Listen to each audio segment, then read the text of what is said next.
Welcome everybody. Today we are going to be talking about this Lotus Elise that I just bought. This is the second Lotus Elise that I bought, and this is probably going to be the most expensive Lotus Elise in the US when I list it. But before that, I purchased the cheapest Lotus Elise in the US, which was a $20,000 Lotus Elise, and that was a base model, and I turned it into a track car, and I went through all the modifications that you have to do to the Lotus Elise to turn it into a track car. And over the few years that I posted those videos, this is one of the cars that I get emailed about the most. A lot of people have the camshaft failures and other issues that I talked about in that video series. And so I bought a collectible example. This is much different than the other car.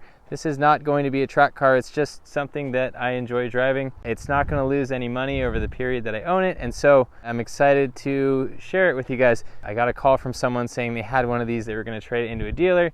I said, send me over the option spec. They sent me over this car here, and I found out that this is one of one in the US, and so I said, yeah, I'll buy it.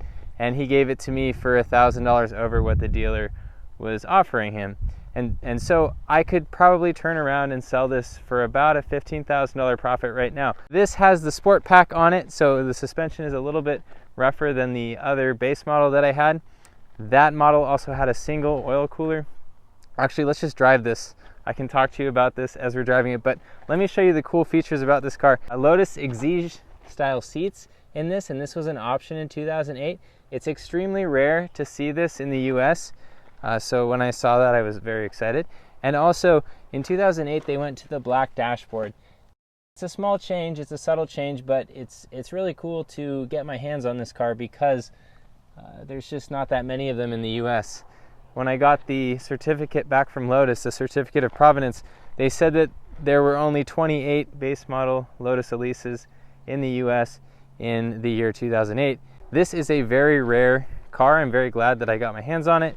And yeah, it's just, a couple of you asked why I bought another Lotus. It's one of the best driving cars that you can buy in the price point. You drive cars that cost $250,000 and they don't feel as good as the Lotus Elise. It's just a tremendous value from that perspective. And so when you say, yes, my Lotus Elise had all these problems and it was a headache, it's not even close to the headache that you'll experience with a McLaren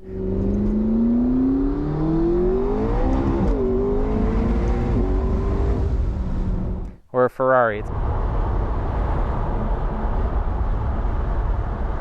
not even close. It's such a good value, so much fun. It's very inexpensive to run. That's why I bought another one.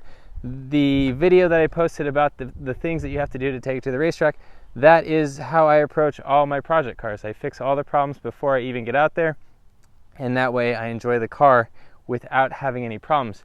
Now my Lotus before went over 100,000 miles, and so with this one, I bought it and only had 13,000. I've already put over 1,000 miles on it. It's just so much fun to drive.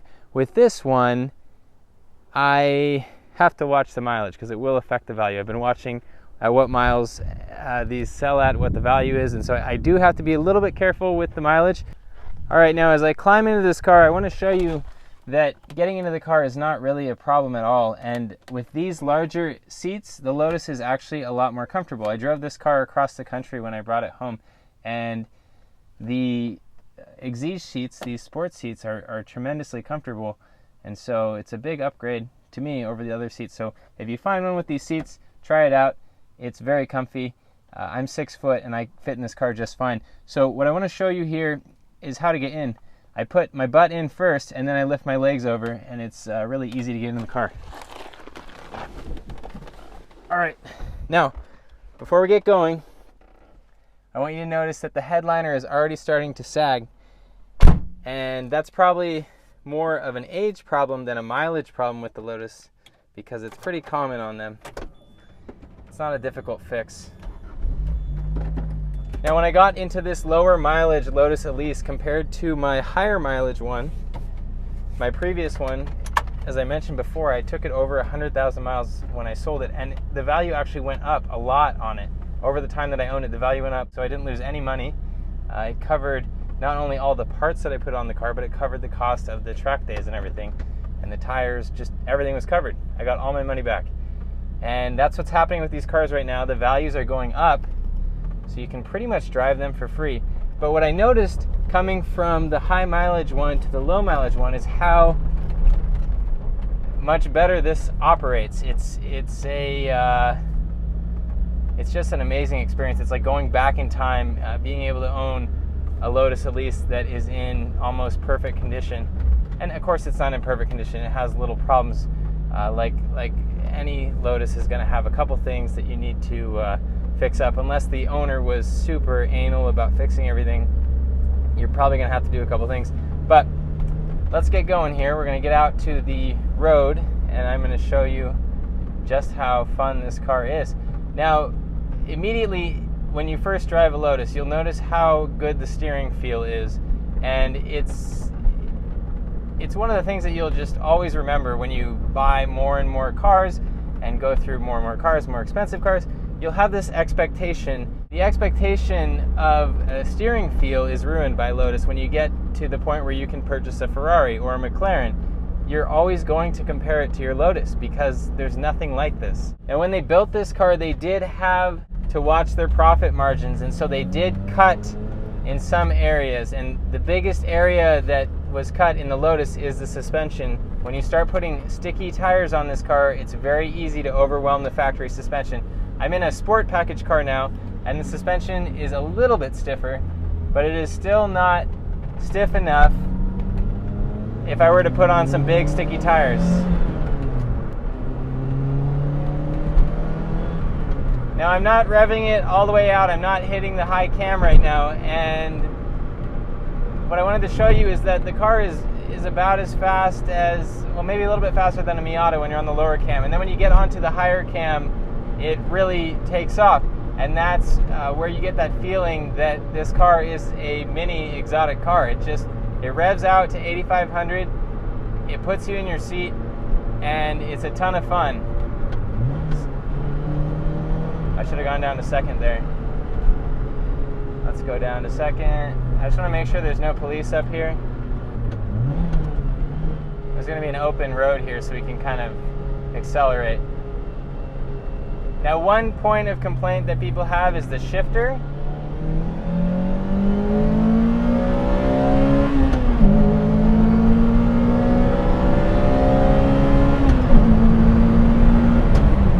But the shifter in this car is actually really great, and most of the Lotuses that I've driven where the people have complained about the shifter, their shifter was sort of screwed up. It wasn't in good shape. So yeah, overall, this is just a super fun car to drive on a back road like this. I'm not going to be doing a truck build like I did before, although it wasn't that expensive. I think total cost for all the parts I put on it was about $5,000, and that was even with getting a custom set of JRZ coilovers built for the car. And it costs nothing to run on the racetrack. It's one of the cheapest cars I've ever run on the racetrack. And so you have to understand that this is not a cup car. Lotus does build cup cars. This is a base model, and so if you do want to go out to the racetrack, you can look at the forums and look at all the things that people recommend and get your car very well set up for not a lot of money. There's still a lot of vendors in the US that will set up your Lotus, and it's just a total blast. It's a fun car. And then you don't have that mileage penalty, and that's one of the biggest things that you have with the Ferraris and the McLarens is you're looking at your mileage and you're looking at your depreciation, and that doesn't happen with this car. Overall, the reason that I bought another Lotus is that nothing in the price range comes close to the driving experience. This is a car that I would put up there with the other exotics. If I'm going to reach for the keys, it's not my favorite exotic car. My favorite exotic car is the Audi R8 V10 Plus. This thing just rips. But if I'm going to reach for the keys and it's something like a 458 or this, I like this as much as the 458. And one of the biggest, well, two of the biggest things are the steering feel and the manual shifter. In the modern exotic cars, you don't get the manual shifter anymore. And that's so disappointing. It's just so much fun to be able to row your own gears. And the shifter, is actually great, so I don't know why people are complaining about it. Usually when people complain about it, it's because their shifter is messed up. Now, another neat thing about the later model Lotus Elises with the black dash is that they have these shift lights. It's similar to the modern Ferrari, where you have the lights come across the dash and then they flash at you when it's time to shift. And the gear spacing in this car is so excellent. And another thing that I noticed coming from my old beat up Lotus Elise to this is that everything is tighter, everything is in better shape. The high lift cam feels like it punches me harder. It feels like it has more power. I mean, it definitely does. And not only that, when I was driving this back from Arizona, I got much better fuel economy than I did with my old beat up Lotus Elise. And even though I went through that car and replaced everything on it, new spark plugs, new air filter, everything, I still think that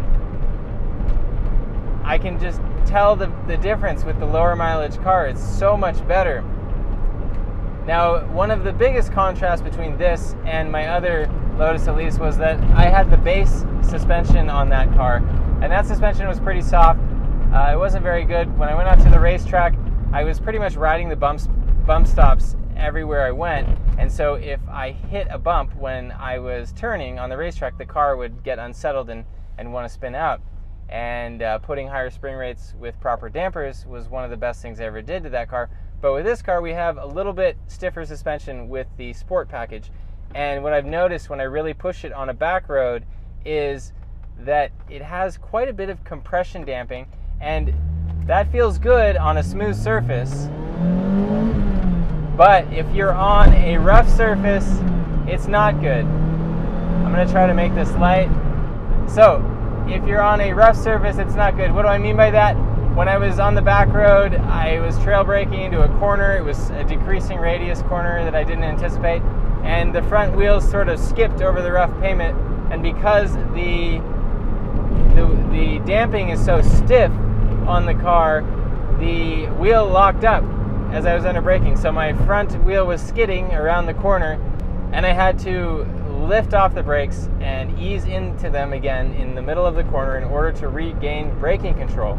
And so that was one of the biggest differences between the Sport package over the base suspension that I had before. All right, we're back here, getting back into the city. Before I let you guys go, I want to talk about the values on these cars, because when I bought my first Lotus Elise, I paid $20,000, and that car was pretty messed up. It had a lot of electrical issues.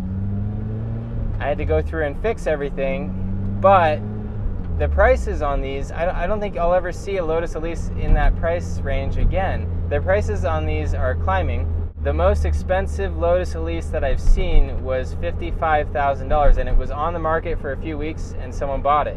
And that was towards the eastern United States. And that car market is a little bit softer than the West Coast for those of you that are out of this country.